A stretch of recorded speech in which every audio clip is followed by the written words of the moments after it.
কেন এত বছর লেগে গেল তসলিমাকে ফিরাতে? বিজেপি আসার পরে ফিরছেন তসলিমা। কেন সংখ্যালঘু ভোটটাকে বাঁচানোর জন্য একটা ধর্মীয় কারণকে সামনে রেখে তসলিমাকে বাইরে পাঠিয়ে দিলেন? তসলিমা নাসরিন মুসলমান নয়, মুরতাদ, ইসলাম দ্রোহী। পাকিস্তানের প্রসঙ্গ তুলে ধরেছেন যে এই পাকিস্তানের বিরুদ্ধে লড়াই করতে গিয়ে মুক্তিযোদ্ধারা এই গানগুলো শুনে ইন্সপায়ার্ড হতেন, তো এতে আপত্তি? দ্বিখণ্ডিত বই তিনি লিখেছেন, 49 পৃষ্ঠা, 50 পৃষ্ঠা, 51 নম্বর পৃষ্ঠায় উনি বলেছিলেন সরাসরি ওকে যিনি সৃষ্টি করেছেন আল্লাহ, বাপ মায়ের দৌলতে তাকে কটাক্ষ করেছেন। এই দ্বিখণ্ডিততে 49, 50 এবং 51 নম্বর পৃষ্ঠাতে সিদ্দিকুল্লাহ চৌধুরী যা বলেছেন তার সাথে কোনো মিল পেলাম না। পাকিস্তানের বিরুদ্ধে লড়াইয়ের প্রসঙ্গ উত্থাপন করছেন, এইটা কি ইসলাম বিরুদ্ধ কাজ সিদ্দিকুল্লাহ চৌধুরীদের কাছে? সিদ্দিকুল্লাহ চৌধুরীদের যে ভাবনা, সেই ভাবনা কোথাও গিয়ে মন গড়া। এখানে মৌলবাদের ঠাঁই নেই এবং হওয়া উচিত নয়। ফলে তসলিমা কেন, আরো এরকম প্রচুর কবি সাহিত্যিকরা রয়েছেন যাদেরকে একটা সময়তে নিষিদ্ধ করে দেওয়া হয়েছিল। আসতে থাকুন সব এক এক করে, আমরা জানতে চাই অনেক কিছু।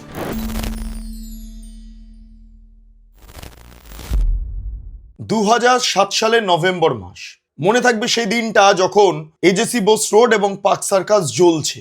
ধর্মীয় মৌলবাদী মুসলিম যারা রয়েছেন, সিদ্দিকুল্লাহ চৌধুরী এবং ইদ্রিস আলী, তাদের নেতৃত্বে গোটা পার্ক সার্কাস এবং এজেসি বোস রোড জ্বালিয়ে দিয়েছে।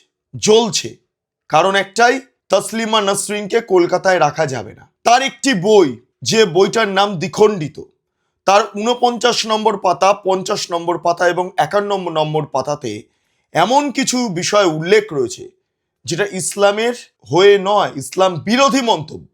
ফলে সেই কারণের জন্য তাকে তাড়িয়ে দিতে হবে কলকাতা থেকে। এই হচ্ছে মোদ্দা দাবি ছিল। কলকাতা জ্বলছে, সেনা নেমেছে কলকাতা জুড়ে। কি ভয়ঙ্কর পরিস্থিতি! 2007 সাল, বুদ্ধদেব ভট্টাচার্য মুখ্যমন্ত্রী, একই সঙ্গে তথ্য সংস্কৃতি মন্ত্রী, তার মাথা খারাপ হয়ে গিয়েছে। বিমান বসু কি করবেন বুঝে উঠতে পারছেন না। তারপর সিদ্ধান্ত নেওয়া হলো তসলিমা নাসরিনকে কলকাতা থেকে বার করে দাও। তসলিমা নাসরিনকে নিরাপত্তা দিয়ে বাড়ি থেকে বার করে দিলেন। তসলিমা নাসরিন একটা ছোট্ট বেড়াল পুষতেন, সে বেড়ালটা বাড়িতে রেখেই তসলিমা নাসরিনকে নিয়ে যাওয়া হলো কলকাতা থেকে জয়পুরে, সেখান থেকে দিল্লিতে, তারপর বিদেশে বহু দিন ছিলেন। 20 বছর পর তসলিমা নাসরিন ফিরছে, কিন্তু তিনি ফেরার পাশাপাশি সেই স্মৃতিগুলোকেও নিয়ে ফিরছেন যেগুলো তার কাছে অপ্রীতিকর স্মৃতি ছিল।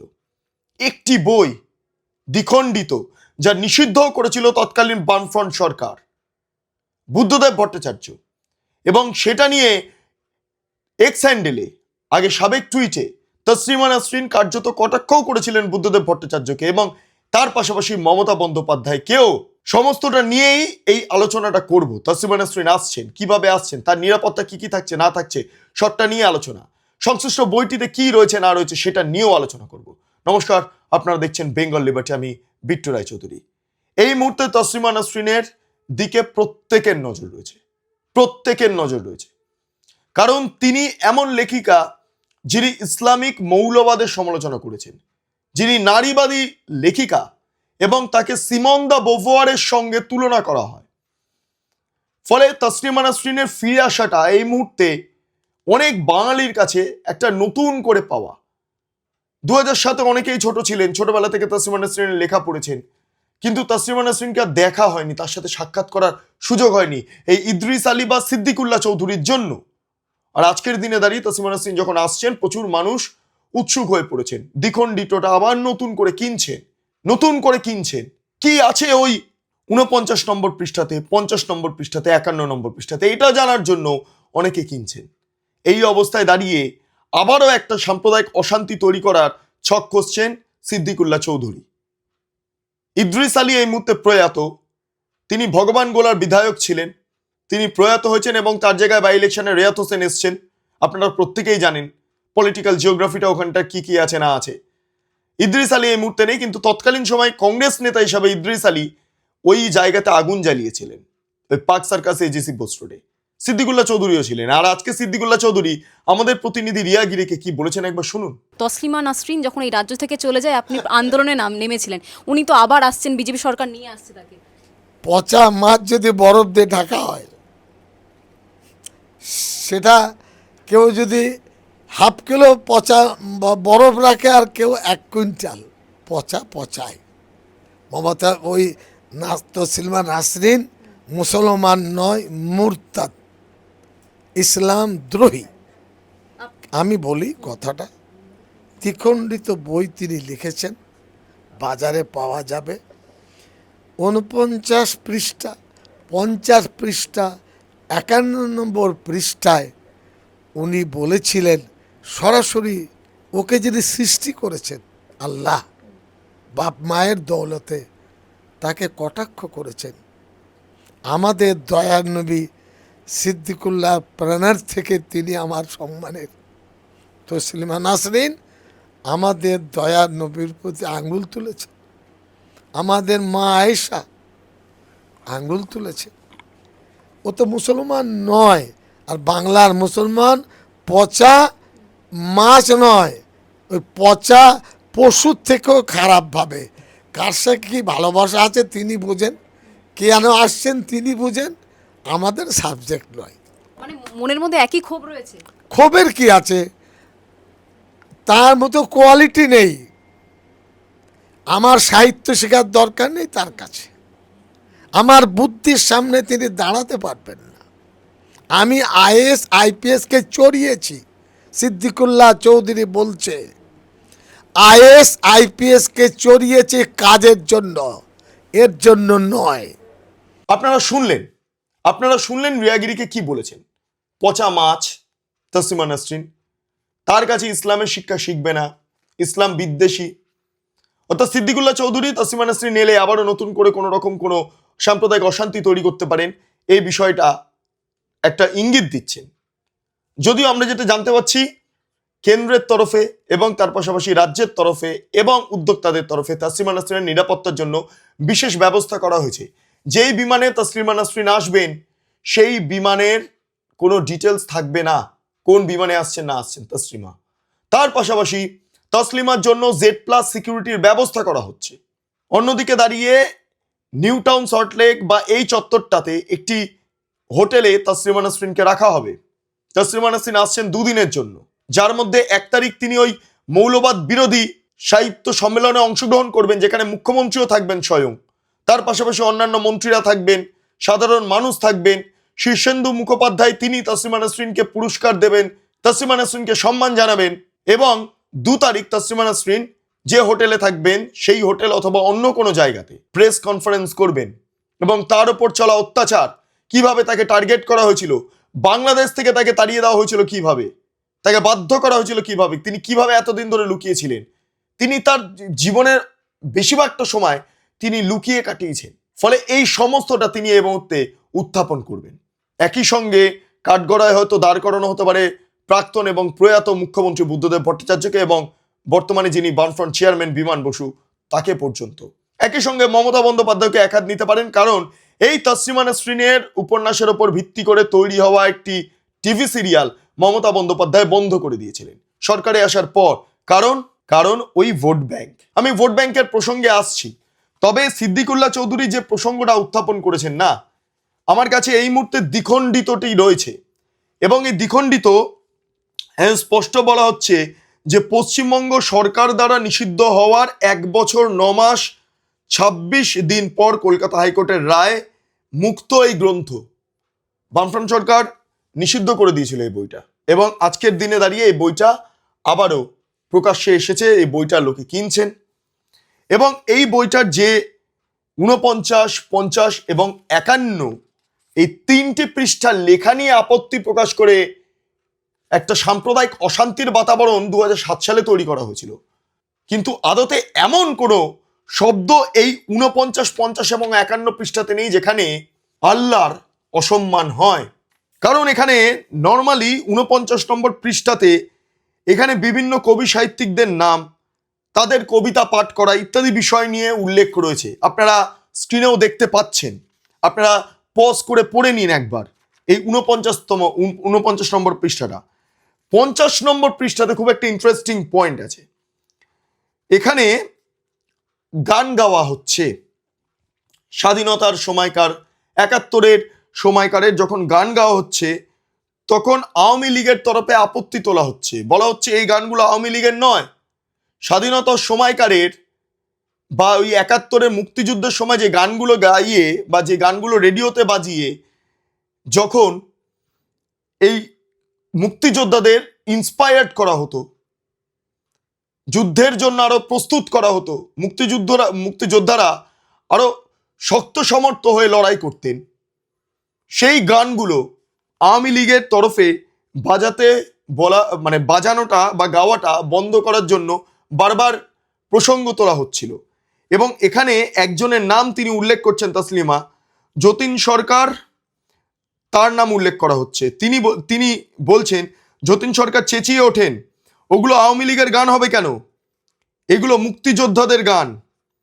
আমি মাথা নোয়াই লজ্জায়, ৭১-এর যুদ্ধের সময় যে গানগুলো স্বাধীন বাংলার বেতার কেন্দ্রে বাজত, যে গান শুনে মুক্তিযোদ্ধারা প্রেরণা পেয়েছেন, যে গান শুনে দেশ স্বাধীন করার উৎসাহ নিয়ে সামনে এগিয়ে গিয়েছেন, দেশকে বাঁচাতে গিয়ে পাকিস্তানি সৈন্যের হাতে প্রাণ দিতে দ্বিধা করেননি, সে গানগুলোকে আজ আমাদের সবার গান বলে স্বীকার করার যে লজ্জা, সেই লজ্জা আমি মাথা নোয়াই, সেই লজ্জায় আমি মাথা নোয়াই। অর্থাৎ যে গানগুলো স্বাধীনতার সময় বাজানো হতো ৭১-এর, সেই গানগুলোকে আওয়ামী লীগ বলছে এগুলো আমাদের গান, ফলে এই গান নিয়ে দলাদলি। এবং তখন এই পাকিস্তানের প্রসঙ্গ তুলে ধরেছেন যে এই পাকিস্তানের বিরুদ্ধে লড়াই করতে গিয়ে মুক্তিযোদ্ধারা এই গানগুলো শুনে ইন্সপায়ার্ড হতেন, তো এতে আপত্তি আওয়ামী লীগের। এই প্রসঙ্গটা যখন উত্থাপন করা হচ্ছে, এখানে একটা বিষয় স্পষ্ট যে পাকিস্তানের বিরুদ্ধে লড়াইয়ের প্রসঙ্গ উত্থাপন করছেন, এইটা কি ইসলাম বিরুদ্ধ কাজ সিদ্দিকুল্লাহ চৌধুরীদের কাছে? আচ্ছা, এখানে ছাড়ুন, এরপরে আরেকটা জায়গা, এই যতীন বাবু, যার নাম এখানে তাসলিমা বারবার উল্লেখ করছেন, যতীন সরকার, এখানে যতীন সরকারের প্রসঙ্গ উত্থাপন করতে গিয়ে বলছেন, সমাজতান্ত্রিক সমাজ ব্যবস্থা নিয়ে মূল্যবান সব বই লিখেছেন যতীন সরকার। ঘরের বাইরে তার একটি পোশাক, সাদা ধুতি পাঞ্জাবি। ধুতি পরা লোকে খুব সহজে হিন্দু বলে বিচার করে, হিন্দু শব্দটা উল্লেখ রয়েছে। অথচ যতীন সরকারের মতো অসাম্প্রদায়িক বাঙালি এদেশে খুব কমই আছেন। আপাদমস্তক নাস্তিক তিনি, খাঁটি কমিউনিস্ট। ধুতি তার প্রিয় পোশাক বলেই ধুতি পরেন।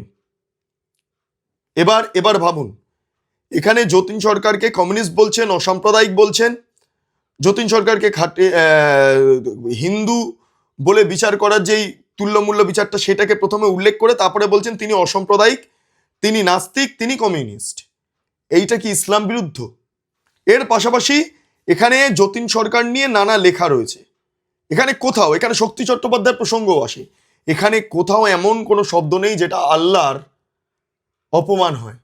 এটা হচ্ছে ৫১ নম্বর পৃষ্ঠা, অর্থাৎ ৪৯, ৫০, ৫১ এই তিনটে পৃষ্ঠা নিয়ে যে বিতর্ক দানা বেঁধেছিল এই দ্বিখণ্ডিত উপন্যাসটাকে কেন্দ্র করে, কোথায় সিদ্দিকুল্লাহ চৌধুরী সাহেব যা বললেন তার একটাও কানাকড়ি আমি এই বইতে পেলাম না। তাহলে কি আরেকটা মালালা তৈরি করার চেষ্টা করছেন সিদ্দিকুল্লাহ চৌধুরীরা? এই মালালা তালিবানি শাসনের ভিকটিম, নারী শিক্ষার কথা বলেছিলেন বলে তাকে ভিকটিম হতে হয়, তাকে হত্যার ছক কষা হয়, এটাই কি চেয়েছিলেন? এবার আসি আরেকটা প্রসঙ্গে, কেন এত বছর লেগে গেল তাসলিমাকে ফিরাতে? বিজেপি আসার পরে ফিরছেন তাসলিমা, তার আগে কেন নয়? দেখুন, বামফ্রন্ট সরকারের কাছে মুসলিম ভোটটা একটা ইম্পর্টেন্ট জায়গা ছিল। মুসলিম ভোট ছাড়া বামফ্রন্ট জিততে পারতো না, এমন একটা জায়গা তৈরি হয়ে গিয়েছিল। ফলে নিজেদের ভোট বাঁচাতে ২০০৭-এ তাসলিমাকে পাঠিয়ে দেন ভোট ব্যাংক। তারপর তো বামফ্রন্ট সরকারের ২০১১-তে পতন ঘটলো, কিন্তু মুসলমান ভোটটা চলে গেল মমতার কাছে। এবার মমতা কি করলো? এসে এই তাসলিমা নাসরিনের উপন্যাসের ওপর ভিত্তি করে তৈরি হওয়া একটি সিরিয়াল বন্ধ করে দিলেন।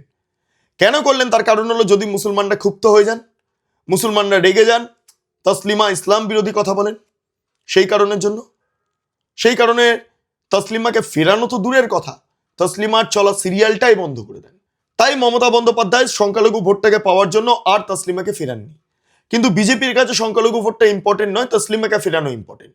এবার এখানে একটা রাজনৈতিক প্রপাগান্ডাও আছে, যেহেতু ইসলামের মৌলবাদের বিরুদ্ধে তাসলিমা কথা বলেন, সেই কারণের জন্য তসলিমাকে যদি বিজেপি সময় নিয়ে আসা হয় তাহলে হিন্দু ভোটটা আরও একাট্টা হবে এবং ইসলামিক মৌলবাদী যেই প্রেক্ষাপটটা সেটা আরও প্রকট হবে হিন্দুদের কাছে। এটাও একটা এজেন্ডা হিসাবে কাজ হতে পারে, এবং বিজেপি সেটা করতে পারে ভালো করে, কারণ এটা রেজিমেন্টেড পার্টি। কিন্তু কথা হচ্ছে সেকুলারিজমের নাম করে, বিজেপি নিজেকে সেকুলার বলে না, কিন্তু সেকুলারিজমের নাম করে মমতা বন্দ্যোপাধ্যায় এবং বুদ্ধদেব ভট্টাচার্য পরিচালিত তৎকালীন বামফ্রন্ট সরকার বা সিপিআইএম কেন সংখ্যালঘু ভোটটাকে বাঁচানোর জন্য একটা ধর্মীয় কারণকে সামনে রেখে তসলিমাকে বাইরে পাঠিয়ে দিলেন। এমনকি এই বইটা নিষিদ্ধও করা হয়েছিল। বুদ্ধবাবু পরে জানাচ্ছিলেন সাংবাদিকদের মুখোমুখি হয়ে যে তিনি বই ব্যান করার পক্ষে নন, কিন্তু এমন কিছু পরিস্থিতি তৈরি হয়েছিল যে বইটা ব্যান করতে হতো। এইটা নিয়ে তসলিমা নাসরিন বুদ্ধবাবুকে কটাক্ষ করেছেন, একই সঙ্গে এক্স হ্যান্ডেলে তিনি মমতা বন্দ্যোপাধ্যায়কেও কটাক্ষ করেছিলেন। তসলিমা আসছেন, জেড প্লাস ক্যাটাগরি তার থাকবে, অন্যদিকে সিদ্দিকুল্লাহ চৌধুরীরা তারা চেষ্টা করবেন সাম্প্রদায়িক অশান্তি তৈরি করার, কিন্তু আদতে কি হবে না হবে আমরা জানি না।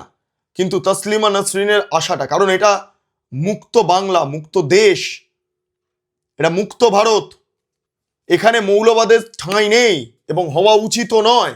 ফলে তসলিমা কেন, আরো এরকম প্রচুর কবি সাহিত্যিকরা রয়েছেন যাদেরকে একটা সময়তে নিষিদ্ধ করে দেওয়া হয়েছিল। আসতে থাকুন সব এক এক করে, আমরা জানতে চাই অনেক কিছু। তসলিমার থেকে জানতে চাই বাংলাদেশের পরিস্থিতি, ভারতবর্ষে মৌলবাদের পরিস্থিতি ইত্যাদি ইত্যাদি, আমরা সব জানতে চাই।